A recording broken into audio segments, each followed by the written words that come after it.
Hi everyone, I'm Pierre. It's my pleasure to be here. I'm a grad student in the group of Eero Simoncelli at NYU, and I work also across the street at the Center for Computational Neuroscience. And today I'll be telling you about self-supervised learning, more specifically about the neural representations for predictive processing of dynamical visual signals. So let me start with a broad normative statement. And that is that we're extremely good at making accurate predictions, and we have to learn to adapt those predictions to our environment. In doing so supposes that we have some amount of understanding of the signals we're predicting over. And we can think of simple predictions made by, for example, simple cell organism. Think of bacterial chemotaxis, so you're following a chemical gradient and trying to go to a food source. Or more complex predictions that involve internal variables, even planning and memories, like when you had to choose a major for college. So together, these ideas have the potential to offer an organizing principle to think about brain function and also machine learning. So this is a broad space where a lot of interesting work has been done. On the one end, there is the mathematical theory of information bottleneck. So that's the work of Tishby and Bialik. It's very beautiful work.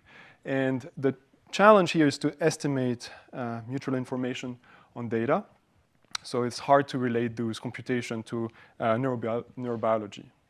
On the other end, there is the fully engineered solution of convolutional LSTMs. So here, the group of Bill Loader and collaborators trained elaborate neural networks to predict upcoming frames in videos. And these obtained really interesting results, but the architecture was a little bit ad hoc. So it's, again, hard to relate that to the neurobiology. So I'm going to aim for something intermediate at a medium level of abstraction and think of modeling populations of neurons by being constrained at the same time by the function being performed. So let's look specifically at the visual example.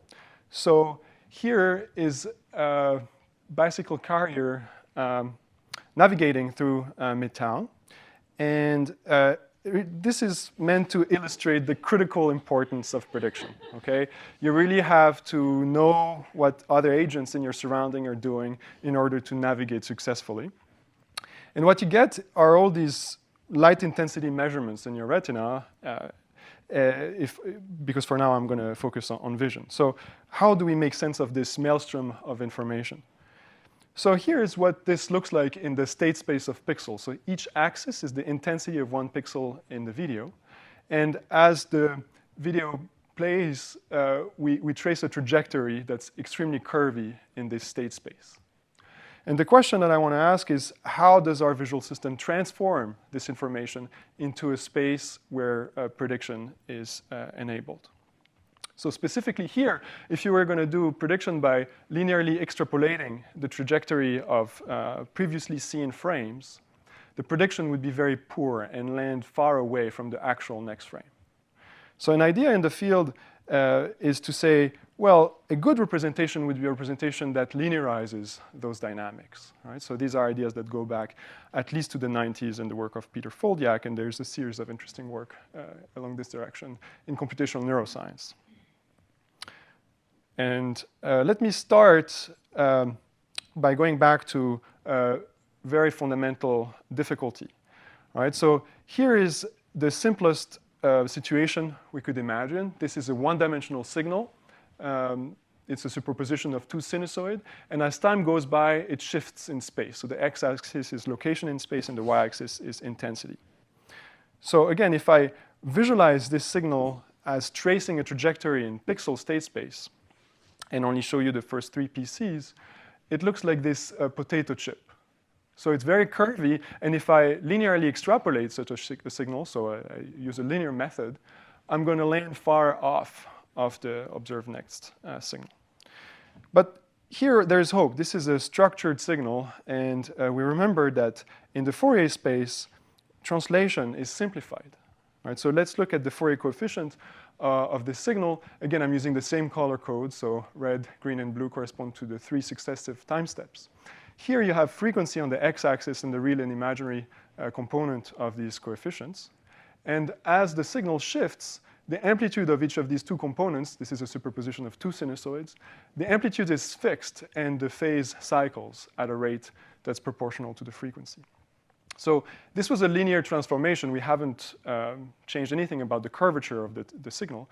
But in this space, we can pair together the real and imaginary part and do a coordinate change, go and look at the polar coordinates. In those coordinates, now the transformation is completely linearized. Right? The phases advance linearly, and the amplitudes are static. So I'm only showing you one amplitude and two phases. But in this space, prediction is enabled. So how do we find such spaces? And more importantly, do these spaces generalize? And turns out, yes, this is a very general property. It's a beautiful property.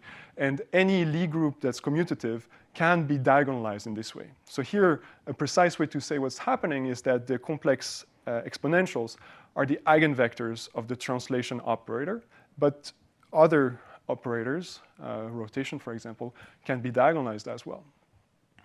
So this was a base case with a simple one-dimensional signal.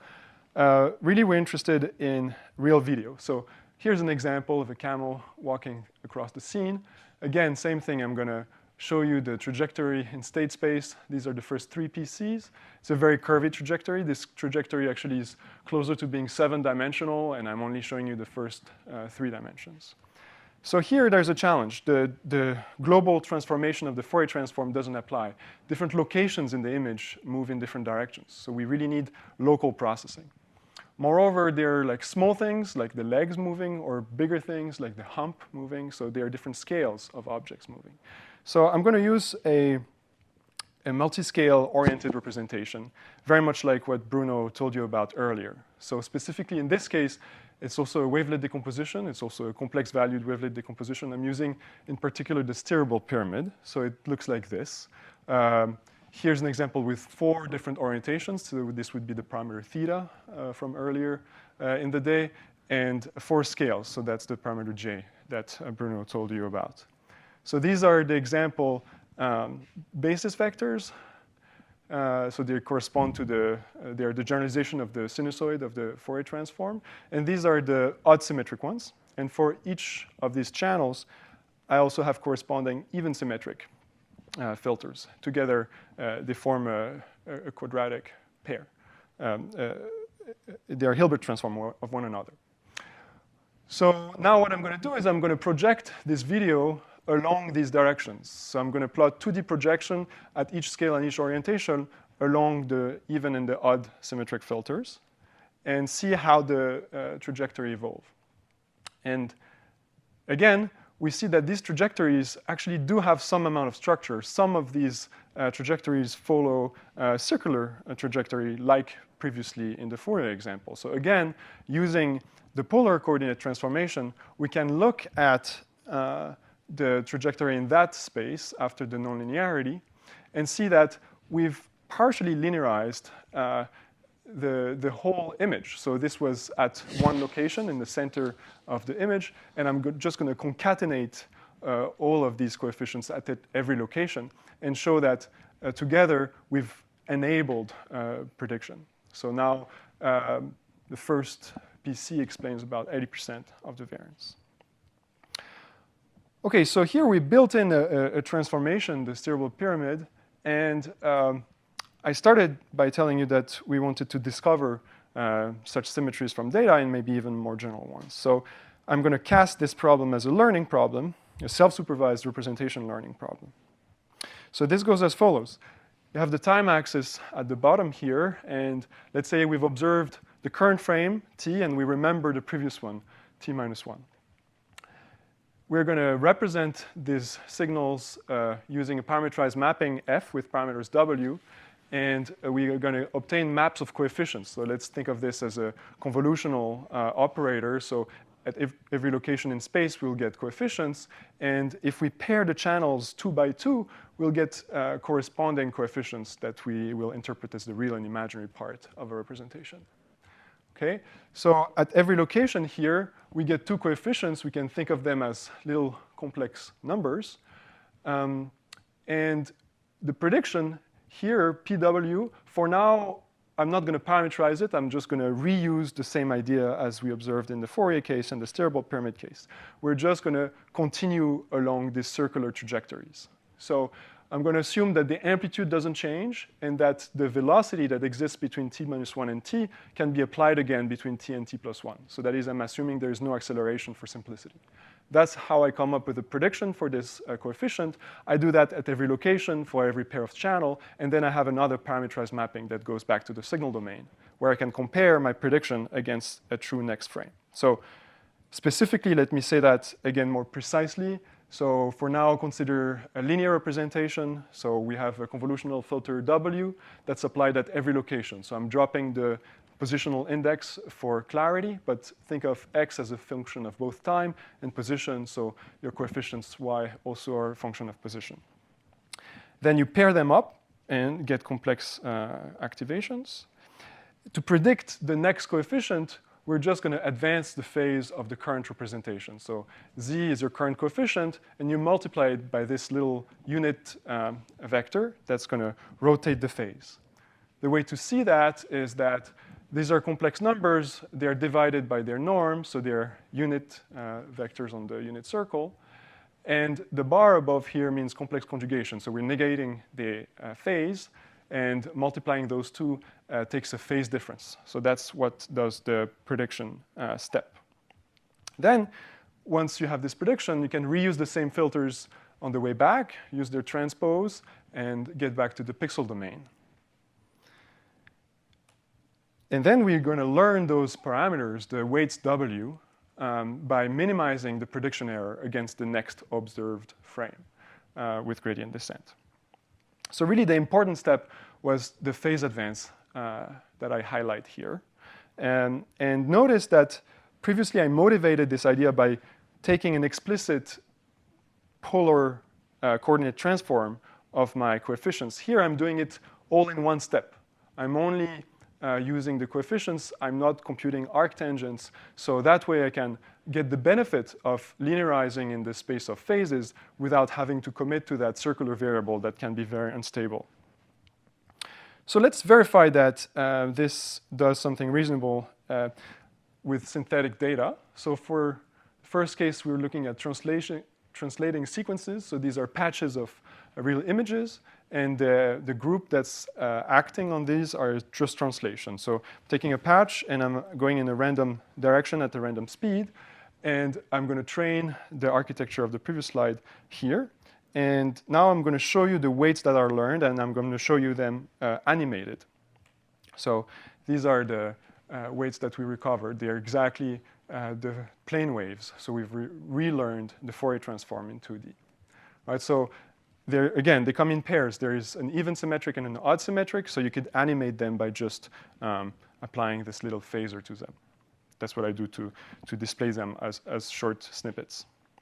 If we now do the same thing with rotation sequences, so these are also image patches that are rotating at different speeds in different directions, then we recover what is known as disk harmonics. So they are the exact analog of the Fourier waves, but for rotations in 2D.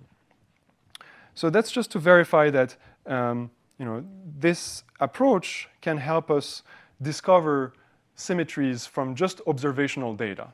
So for now, the methods that I've shown you have a limited expressivity. They only work for the commutative groups, the smooth groups. But we can try and extend and see how far this idea go by considering the performance on real data. So here's an example of a few snippets from a computer vision data set that I'm using to train this exact same architecture. And here are the filters that it recovers. So they come out as pairs. So together, they're selective for a particular orientation at a particular spatial frequency, and they come in groups of two, as expected. And they cover the frequency domain in a reasonable way. So if I fit little Gabor wavelets to it and drop them in the frequency domain, they tile this space in a reasonable way.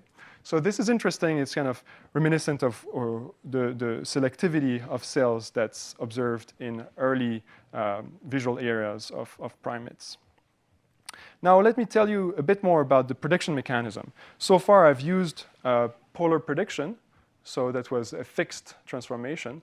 Now I'm also going to aim to learn how to predict. Right? So I was learning the latent space and fixing the prediction mechanism, but as I told you, it's really just a quadratic. So I rewrite the phase advance mechanism of the previous slide using only real numbers this time, so I explicitly write the real and imaginary part as little 2 vectors. And the phase advance delta of earlier, I can think of it as a 2x2 rotation matrix. So these numbers can be computed with several simple steps. First of all, think of the coefficients wise, they're the linear activations. They can be normalized, so that's the first step for the prediction. And the second one is to just expand the cosine of a difference. And this is a simple trigonometric identity. You find that they're quadratics. It's the product of the cosines minus the product of the sines. And typically, products of activations, they are not playing so nicely with the rest of the toolkit of machine learning. People think about pointwise activation functions. So I'm going to rewrite this multiplication as a cascade of a linear, a quadratic, and another linear operation. So that's called the polarization identity. Any product AB can be computed using this little trick by first taking a linear function of your input, squaring them, and then taking a linear combination of those. So what's interesting about this is in neuroscience, it recovers well-known models. So now we've sort of derived them from first principles. The first one is the normalized simple cells that goes back to the work of David Heeger in the 90s, and the direction selective complex cells that are also a key model to understand processing of motion. So these are special cases of our model, and they're now part of this bigger family where we don't have to restrict ourselves to pair of coefficients, the real part and the imaginary part. This was convenient because it matches our intuition of the Fourier transform, but we can relax this and consider groups of coefficients that evolve along predictable trajectories in the latent space. So here I'm rewriting in a diagram what's above. So the first step, these are the coefficients y at different time points that we observe. First, we're going to normalize them, and then they go through this cascade of a linear operation, squaring, and linear operations before producing the next coefficient by applying this little matrix. So here we can learn this coefficient in the gray boxes and bring everything together, learn both the representation and the prediction mechanism. And the idea here is that now we're in the position to handle groups that are more general than just the commutative Lie groups. So let me just show how that works in practice on like an example from the test set. These are 3 frames from a video in the test set. We observed x at t-1 and x at t+1 at time t, and we want to predict the next one. Here's the baseline. So if you were only using the current frame as a prediction for the next one, that's the error that you would incur. And the common way to quantify the quality of a prediction is the peak signal to noise ratio. It's not too high. Okay, so here is a very common approach. So in engineering, people use what's called motion compensation. That's the basis of all the video codecs that we use every day. That's what enables video streaming. So the idea here is to like find in the previous image patches that match the one that you're currently trying to communicate to the decoder. And instead of sending all the pixels, just send the displacement vector so the decoder can copy paste that content. So that's very effective in making smaller video files. Okay, so that's a little bit better than the naive copying prediction. Then using the steerable pyramid, as I showed you earlier, is slightly more performant. And here is the learned version, the polar predictor with the learned filters that I showed as well. We get slightly finer prediction by adding the prediction mechanism in the latent space. Just want to compare all of those to what you would do with a regular CNN. So here is a completely different approach where you just train a cascade of convolutions and rectification to take 2 consecutive frames and predict the upcoming one. Such a network has about 20 stages, so exactly 20 stages, 20 nonlinearities, while what I'm comparing it to is 1 stage, 1 nonlinearity. And it performs just as well. So these trends hold throughout my attempts with various data sets. The CNN has a tendency to overfit a little bit, even though I'm trying to regularize it to the best of my ability. So what I'm trying to highlight here is that there are some simple nonlinearities that can be used to ameliorate the prediction problem. So together, what I've told you about is that predictive processing of a visual signal can discover and exploit the symmetries that are implicitly at play in the data. Moreover, we've started from mathematical fundamentals and derived algorithms that can be used to model the nonlinear response properties of cells in the visual cortex. And can tell you more about this. And altogether, these methods remain very interpretable. It's just one layer, what I've shown you today, and one nonlinearity, and the performance is on par with complex architectures. So there are many natural extensions that I'm working on and happy to tell you about. One of them is stochasticity, so making predictions beyond the mean and taking into account noise and uncertainty. Another one is stacking this architecture. So following on what Bruno was telling you, you could do a scattering-like version of this model, and it gives interesting results. More importantly, I think, is the idea of tackling the non-commutative transformations. So it's a well-known result in representation theory, and I'm still trying to learn more about that field myself. But it turns out that the non-commutative groups cannot be diagonalized with eigenspaces that are 2-dimensional. You need more, right?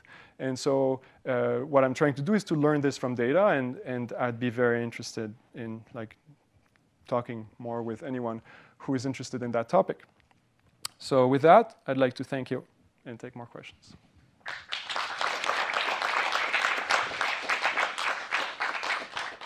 Very interesting talk. Any question for Pierre? I have a question. So yeah, it seems like the method that you presented, if I understand correctly, it works for kind of like smooth motion, like if I'm understanding correctly. That's why the non-commutative group may comes in place. But if we go on internet, we find like a random video that they don't necessarily have smoothness in terms of motion. Like, have you tested on those problems that if I like just a person just like flash in and out of like a video frame by frame, would that still work? Because like you're not just predicting like the difference and all that. And I don't know how that would work in like the linear interpolation or well, not interpolation, but the linear operation or quadratic operation may not work for those things that just appear. Like, imagine a ghost video that just pop out like for a frame, and like how would this method handle that? Yeah, thanks for your question. So the idea here is that we're leveraging the temporal continuity of natural signals. So in real life, most things stay, and sometimes they move. That's really what happens. You can always come up with artificial examples where something else is happening, and that method would like not handle appearing content very well. But that's the point. The idea is to put myself in the position of the early visual system, and considering the kind of input that you do get by walking around in the world, can you try and predict those and leverage the temporal smoothness of these kinds of signals? There's another point that you made, which is that sometimes maybe you were thinking about occlusions. So there are transformations that are not really acting as groups. There's content that's hiding behind an occluder. And what happens here at the boundary is quite discontinuous and challenging to handle for any computer vision technique, especially like the motion compensation. So here the idea is to discover the group that's at play underlying all of this. Really, here there is still a simple translation going on in the 3D space. The only thing is that you get to observe a 2D projection on the back of your retina. So the thought is you could still learn a representation that has coefficients that transform nicely, like you would expect from translation in the 3D space. And think of this as an inverse problem. So your measurement device is low rank, but you can still recover some of the natural transformations that are at play in that implicit space that you don't get to fully observe. And that's possible because you get to see several successive frames. If you only saw one occlusion, it's very hard to tell where are the occlusion boundaries. So that's to say, the signals of interest are typically very smooth, but still there are some difficulties here. And those are actually the interesting bits. Perceptually, those are the places where we get a lot of information about motion parallax, about the depth plane and the distance of the objects from the observer. So these are actually really critical pieces of information from the point of view of an organism. So that's why I'm trying to understand them with this idea of inferring the transformation. Yep.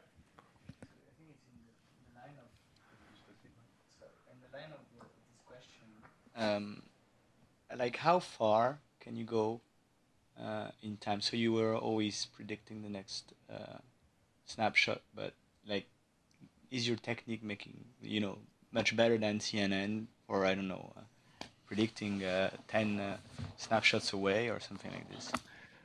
Yeah, so that's of interest, being able to see further in the future.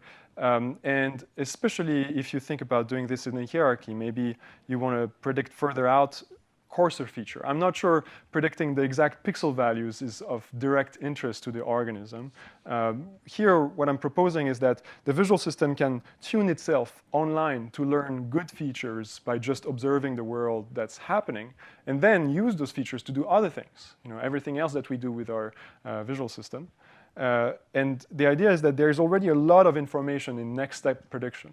What might happen, though, is that we might remember more of the past and this way handle acceleration. So you can rerun everything, including a bit more memory, and get better MSE results. And I'm trying to now connect this to what we are actually doing as visual observers and try to compare the performance of those methods with human observers.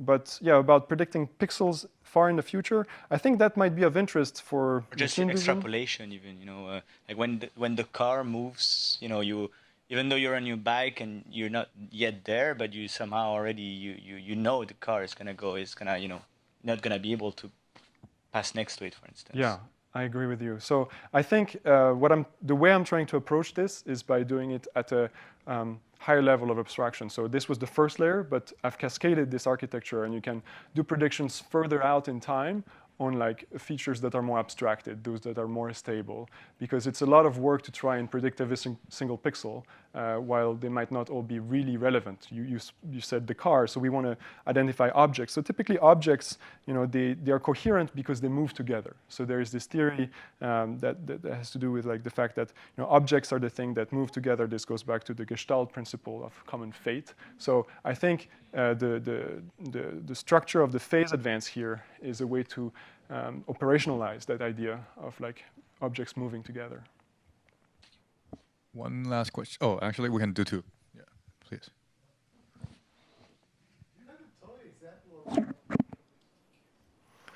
So there are a few that are really interesting, and they're slightly challenging. So let me give you one. Rotation in 3D. So it's not commutative, and we already know it's irreps. So the irreps are these eigenvectors of a transformation. What I told you about is for the commutative groups, all the irreps are one-dimensional, meaning a real part and an imaginary part. For this 3 rotation, the irreps are of dimension 1, 3, 5, 7, and so on. Right? So that's why it was critical to relax the pairedness constraint of the prediction mechanism that I've shown you. And I'm currently running these experiments, trying to get the results on a clear non-commutative group. And I'll show you the results later when I have them. One last question from the back. So my question is about 3D rotation. Can you actually handle it? I mean, it's pretty obvious you can predict what happens on the borders because we miss information about 3D structure, but still, maybe we can predict what happens in the middle and recognize this transformation. Maybe you have like similar. Please use your seat microphone. Is it working? This way? I'm not sure it's working. Okay, I've pressed it. I hope you can hear me now. So it would be nice if you could show or like describe the picture you showed for 2D and translational latent spaces. How does it look like for 3D? And is it possible at all to do it? Yes, it goes back to the question about even though the translation is happening in 3D space, your measurement device only gets a 2D projection thereof. Right? So there is a lossy linear operator in here, it's low rank, and so you sort of need extra information to infer what's happening in the implicit larger space that you don't observe. Because the transformation in the projected plane is complicated, and in the original space, it's much simpler. So the idea is to use the temporal continuity, the multiple views. Let's say you're a moving observer, you get to see this ball that's turning, but it's moving and you're moving. So there is a lot of redundancy in that spatial signal that you can exploit. So I don't have a full result for that, but that's the direction that I'm interested in working in. So thanks for your question.